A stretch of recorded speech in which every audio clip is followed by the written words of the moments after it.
Hi everyone, welcome to the day 10 of the Python programming series and आज से हम लोग एक नया चैप्टर स्टार्ट करने वाले हैं, वो है flow of control. Flow of control का मतलब है किसी एक पर्टिकुलर कंडीशन की बेसिस पे मेरा कंट्रोल जो है एक ब्लॉक से दूसरा ब्लॉक एग्जीक्यूट करेगा बेस्ड ऑन सर्टेन कंडीशंस। किसी भी मतलब कंडीशन के बेसिस पे कोई एक एंड गोल को रीच करने के लिए मेरा एक कंडीशन जो है वो रन करेगा। सपोज ये एक स्कूल बस है और आप इस स्कूल बस से स्कूल जाने का ट्राई कर रहे हो, तो अब नेसेसरी तो नहीं है कि आप स्कूल बस से ही जा सकते हो। You can also go by a cycle, या फिर आप कार से जा सकते हो, या आप वॉक करके जा सकते हो, इजंट इट।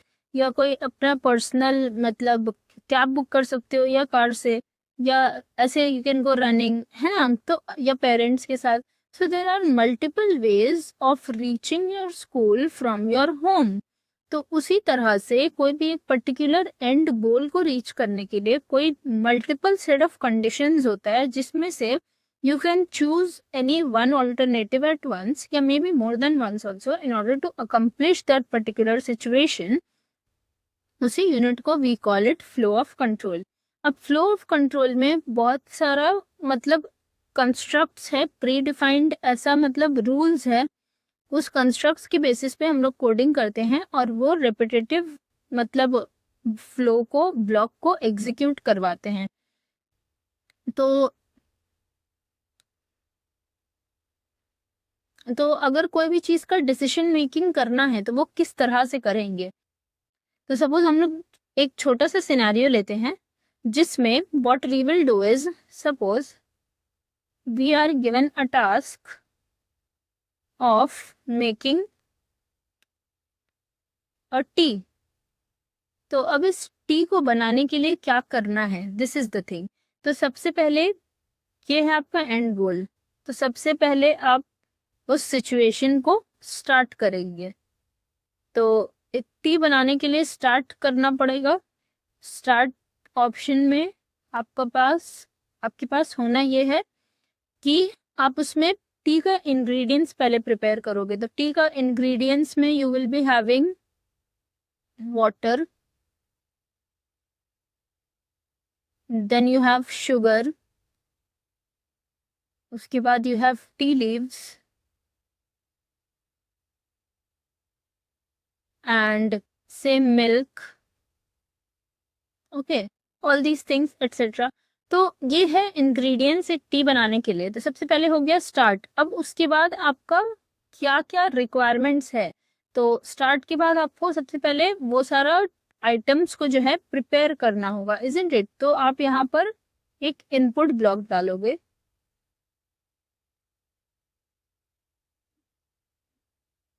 जिसमें आपका इनपुट होगा, I am writing it in short, यही सारा ingredients. Let's say I am naming water as 1, sugar as 2, tea leaves को 3 से और मिल्क को 4 से। ओके, तो इनपुट करेंगे पहले इन 4 चीज़ों को, ठीक है।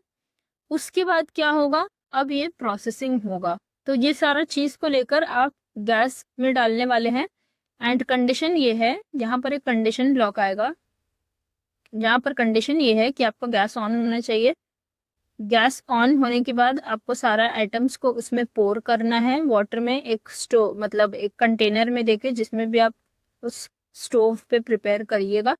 एंड वो सारा चीज़ जो है इस पॉइंट पर मेरा प्रोसेस होगा। तो ये है तो मेरा प्रोसेसिंग स्टेट। और इसमें कंडीशन ये है कि हीटेड होना चाहिए, हीट होना चाहिए, आपको हीट का रिक्वायरमेंट है। और ये 1 2 3 4 चीज़ों का कुक होने का रिक्वायरमेंट है। ये वाला मेरा कुकिंग स्टेज है। तो यही कंडीशन है। लेट से आपको टी बनाना है तो आप उसमें टी के ही इंग्रेडिएंट्स डालिएगा और उसको एसी वाले रूम में लेके नहीं आइएगा और बोलिएगा एक्सपेक्ट कीजिएगा या कि वो पक जाए, दैट इज नॉट पॉसिबल। तो this is basically a conditional state, जहां पर आपको ये सारे कंडीशंस मेरा पैरामीटर्स जब सेटिस्फाई होगा तो ही मेरा कुकिंग होगा। इसके बाद आपका क्या होगा, आउटपुट होगा। तो आफ्टर एवरीथिंग इज डन, आपका जो है टी प्रिपेयर होके मिल जाएगा, isn't it? तो कुछ ये सब सीरीज ऑफ स्टेप्स जाना पड़ा in order to prepare a tea based on a certain condition, isn't it? Suppose वैसे एक और कंडीशन लेते हैं, से राइस ग्रो करने के लिए what are the climatic factors. तो अगर आपको से राइस को ग्रो करना है एक पर्टिकुलर एरिया में, तो वहाँ का क्लाइमेटिक फैक्टर्स क्या होता है। तो सबसे पहले उसके लिए एक टेम्परेचर रिक्वायरमेंट है 25 degree Celsius to 35 degree Celsius. ये एक बेसिक क्लाइमेटिक ये है जो आपका टेम्परेचर होना चाहिए। और इसके साथ साथ एनुअल रेनफॉल जो है ये आपका 100 सेंटीमीटर पे होना चाहिए। अगर उसको क्लाइमेटिक मतलब चेंजेस इस तरह से नहीं मिला, लेट्स से बहुत ज़्यादा ह्यूमिडिटी मिला, बहुत गर्मी मिला और ये सारी चीज़ नहीं मिला, तो फिर वो इशू होगा, इजंट इट। इसके साथ साथ आपको सॉइल का कुछ क्राइटेरिया है कि आपको सॉइल किस तरह का चाहिए। तो you need to have a clayey soil, जो क्लेई सॉइल होता है हमारा, या फिर आपका लोमी सॉइल पे भी चल जाएगा।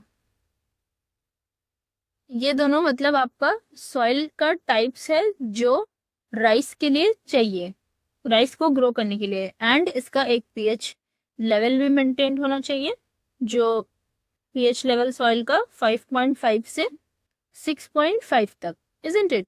तो अगर ये सारा कंडीशंस मेरा सेटिस्फाई हो रहा है, तब जाकर आप किसी भी जगह पर राइस उगा सकते हैं। तो अब कोई ह्यूमिड जगह ले लेते हैं, सपोज राजस्थान। तो आई थिंक वहाँ पे टेम्परेचर और एनुअल रेनफॉल आपको इस लेवल का नहीं मिलेगा, हेंस वहाँ पे राइस ग्रो करना मुश्किल है। वहाँ पर अगेन आप वेरी फेमस प्लांट कैक्टस मिल जाएगा, वेरास कैक्टस दूसरी जगह पे नहीं मिलता है। क्यों? क्योंकि इसको जो ह्यूमिडिटी चाहिए, जो ह्यूमिड क्लाइमेट चाहिए, ये दूसरी जगह पे इतना अच्छा नहीं फाइंड आउट मतलब किया जाता है, इतना अच्छा नहीं मिलता है। हेंस मेरा कैक्टस जो है वो उस सिचुएशन पे मिल जाता है, यहाँ पर नहीं मिलता है। तो इसी तरह से कोई भी एक पर्टिकुलर कंडीशन को रीच करने के लिए कुछ सर्टेन पैरामीटर्स होता है जिसके बेसिस पे मेरा काम होता है। उसी तरह से अगर हम लोग कोई कंडीशनल स्टेटमेंट्स के बारे में भी बात करें, तो कंडीशनल स्टेटमेंट्स पर भी उसका एग्जीक्यूशन का एक रूल होता है। और उस एग्जीक्यूशन का रूल जो है वो काफी सिंपल है। Execution should be satisfying certain parameters।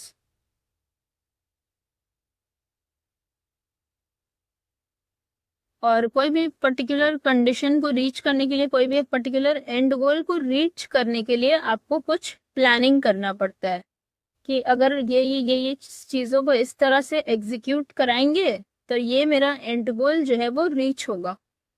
और यही प्लानिंग फेज को हम लोग कुछ इस तरह से डिपिक्ट करते हैं और इसी को बोलते हैं फ्लो चार्ट।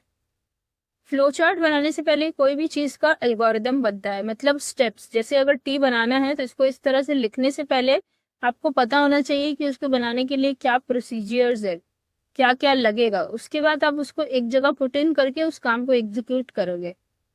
तो ये तो रियल लाइफ एग्जाम्पल्स हो गया।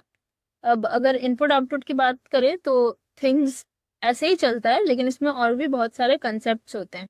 तो सपोज आपको देखना है, इस फ्लोचार्ट को देखिए, इस नंबर पे आप देखना चाह रहे हैं एक क्वेश्चन पे कि दो नंबर्स में कौन सा नेगेटिव है, कौन सा जो लेट्स से 2 नंबर्स आपके पास गिवन है, एक में 5 है, दूसरा में 3 है। आपको देखना है अगर 5 3 से बड़ा है तो आप 5 - 3 करेंगे, और अगर लेट्स से 3 5 से बड़ा होता फॉर एग्जाम्पल, तो आप पहले नंबर से दूसरे नंबर को सब्ट्रैक्ट कर दे। तो यहाँ पर स्टार्ट किया, दोनों नंबर्स पे इनपुट किया, अब चेक कर रहे हैं लेट्स से ये नंबर ए है, ये नंबर बी है। अगर ए बी से बड़ा होता है तो नंबर ए को बी से माइनस करेंगे, और let's say number A B से छोटा होता है तो नंबर बी को नंबर ए से माइनस करेंगे, सिंपल। तो सपोज मेरे पास 2 नंबर्स है, एक ये है, और चेक कर रहे हैं अगर ये कंडीशन ट्रू है तो आप ये करिएगा, और अगर से ये वाला condition I am writing it as yes, इसका मतलब ट्रू है, और लेट्स से ये वाला नो कंडीशन ये फॉल्स है। और अगर ये फॉल्स है, अगर a ग्रेटर देन b नहीं होता है, तब मैं करेंगे b माइनस ए।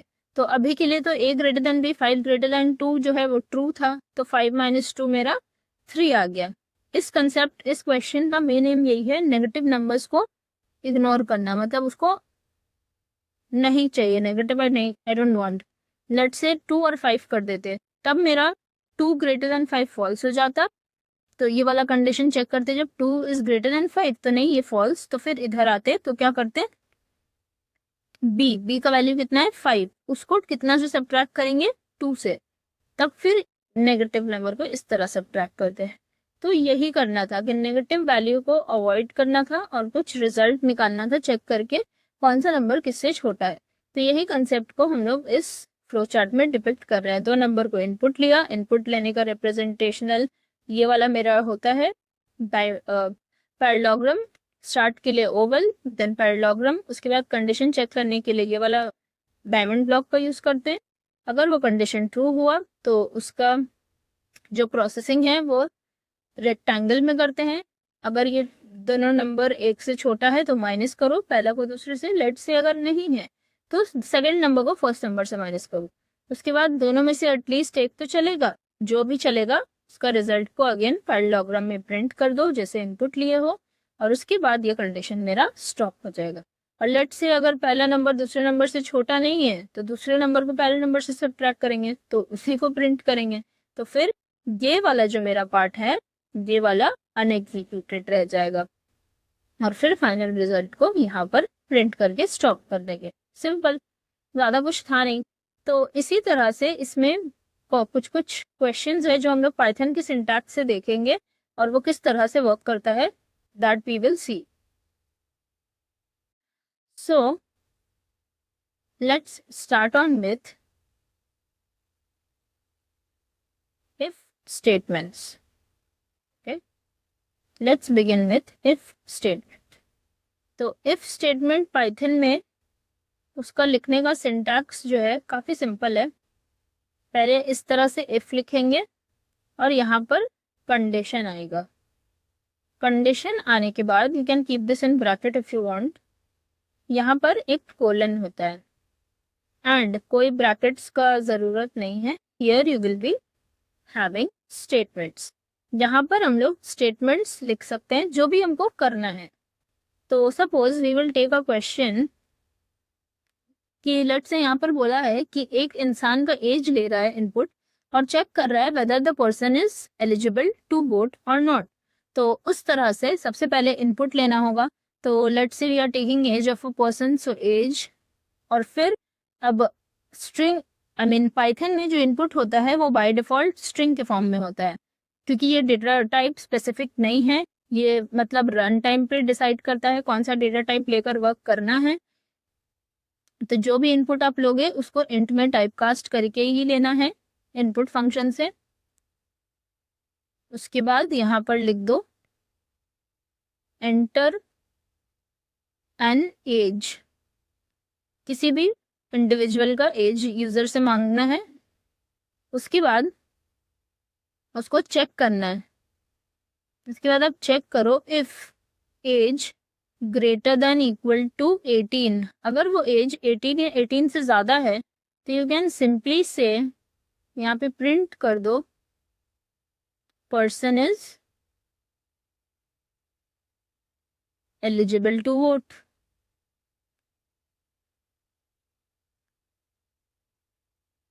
वही अगर हो सकता है कि जो भी एज एंटर हुआ है वो 18 से कम हो, तो उसके लिए we will be seeing next block of statement that is if else. If else का स्टेटमेंट। तो इफ एल्स स्टेटमेंट में क्या होता है ना कि अगर आपका ये कंडीशन नहीं हुआ तो क्या होगा वो देखना है। तो उसके लिए यही वाला क्वेश्चन को कंटिन्यू करते हैं। Syntax I am not writing it separately क्योंकि काफ़ी सेम है। तो वैसे ही एज जो इनपुट हुआ है एज वैसे ही इनपुट रहेगा, यहाँ पर दे देते हैं कंटिन्यू करके। I am writing it from here, okay, I am not writing the first line, I am writing in continuation to this, कि मतलब सिर्फ इफ लिखने से काम नहीं चलेगा। That is what I am trying to show कि बहुत टाइम पे एल्स लिखना जरूरी होता है। तो एज अगर 18 से ज़्यादा है तब तो fair enough, person is eligible to vote. लेकिन पिछले वाले प्रोग्राम में ये नहीं बता रहा था कि अगर लेट से एज 18 से कम है तो क्या करेंगे। तो उस केस में we will also be printing something in order to tell the user कि आप नहीं वोट कर सकते, isn't it? तो उसके लिए एक else ब्लॉक का इस्तेमाल करेंगे और यहाँ पर कोलन देना है, मस्ट है पाइथन में। तो फिर यहाँ पर आप प्रिंट कर सकते हो sorry you are not eligible to vote, that's it. तो यहाँ पर क्या है कि अगर उसका एज 18 से कम है तो आप एक मैसेज दिखा रहे हो, वेयर एज ये वाले क्वेश्चन पे वो चीज़ नहीं शो हो रहा था, इजंट इट। तो ये है सिंपल इफ और इफ एल्स। इसमें और एक ब्लॉक होता है जहाँ पर आपको मल्टीपल स्टेटमेंट्स कंसिडर करना पड़ता है, तो वो आपका इफ, एलिफ और एल्स ब्लॉक में जाता है, विच इज दिस वन। तो यहाँ पर क्या है, एक पर्टिकुलर लेट से आपका मल्टीपल कंडीशंस है। सपोज आपको देखना है कि एक नंबर मेरा डे नंबर है या नहीं। डे नंबर से मुराद है that is if, elif, else block. Day number का मतलब है कि लेट से आप संडे से लेकर सैटरडे तक डेज को काउंट करते हैं 1 to 7, ओके। और आपने लेट से डे नंबर दिया है डे 8, तो obviously there are 7 days in a week, तो the program should display that incorrect date entered, isn't it. तो ये वाला कुछ इस तरह से है। तो इसके लिए आप क्या करोगे, पहले एक डे नंबर इनपुट लोगे। Again that has to be an integer, decimal या फिर स्ट्रिंग में नहीं चलेगा। तो उसको इनपुट फंक्शन का वैल्यू को लेकर इंट में टाइप कास्ट कर दो एक्सप्लिसिटली। तो यहाँ पर लिख दो एंटर अ डे नंबर, और उसी के बाद उस नंबर को चेक करेंगे। सो इफ चेक करते हैं कि डे का वैल्यू से 1 है, then I can say let's say considering day 1 Sunday है, डे 1 इज संडे। अच्छा, यहाँ पर कोलन होगा। इसी तरह से एलिफ, जो अगर आपने जावा किया है तो उसमें एल्स इफ बोलते हैं, पाइथन में वो एलिफ होता है। अगर डे का वैल्यू 2 है तो प्रिंट कर दो मंडे। इस तरह से संडे मंडे से लेकर अप टू आपको पूरा जाना है डे 7 तक, सारा एलिफ में जाएगा। Elif day equal to 3, it's Tuesday and so on. इस तरह से सारा के लिए जाएगा। तो डे 1 हुआ, डे 2 हुआ, डे 3 हुआ, इस तरह से पूरा डे 7 तक एलिफ होगा। लास्ट में एक एल्स होगा, मतलब ये dot dot dot dot, let's say I am writing the last elif block, day equal to 7। तो आप बोल दोगे कि वो डे जो है मेरा सैटरडे है। Print Saturday.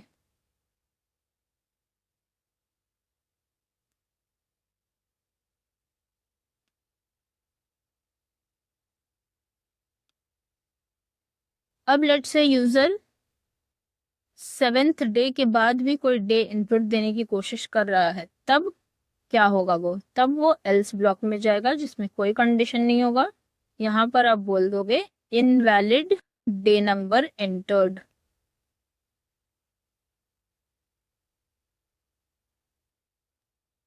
तो इसी तरह से समझना पड़ता है, कोई भी गिवन कंडीशंस के बेसिस पे कोई भी एक एंड गोल अगर रीच करना है तो कब कहाँ क्या यूज करना है। तो I am just giving you very simple examples, जिससे आप रियल लाइफ एग्जांपल्स को रिलेट करके समझ पाओ कि अच्छा इस तरह से मेरा टास्क जो है वो परफॉर्म होगा। तो लेकिन प्रोग्राम्स तो इतना सिंपल नहीं रहेगा, यू विल बी हैविंग मतलब अदर थिंग्स ऑल्सो, जो काफ़ी कुछ सॉल्व करना रहेगा, आउटपुट देना रहेगा। तो just a brief regarding that, I'm just giving you easy examples that is easy for you to relate. अब जैसे कि देखना है कि कोई नंबर मेरा पॉजिटिव है, नेगेटिव है या 0 है। तो ऑब्वियसली वो इफ में जाएगा कि अगर वो नंबर ग्रेटर देन 0 है तो नंबर पॉजिटिव है। सिमिलरली अगर वो नंबर लेस देन 0 है तो नेगेटिव है, और अगर पॉजिटिव भी नहीं है नेगेटिव भी नहीं है, देन इट इज अंडरस्टूड कि वो नंबर मेरा 0, isn't it?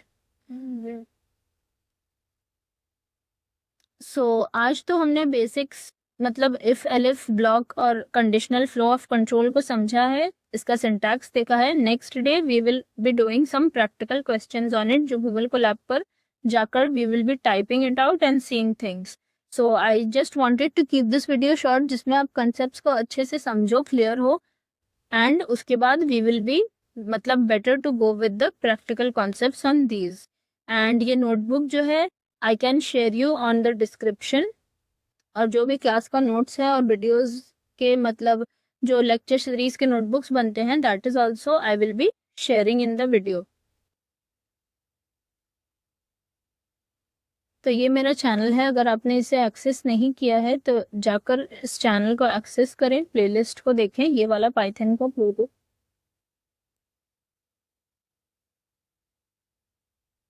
ये वाला पूरा पाइथन का प्लेलिस्ट है, इसका description I will be adding on in the link. इसके अलावा जावा का भी प्लेलिस्ट है जो साइड बाय साइड चल रहा है, वो ये वाला है। तो दोनों का ही लिस्ट का लिंक का description I will be adding on. So I just wanted to stay with me and share this with your friends. Like, share and subscribe. This is all for today. Thank you.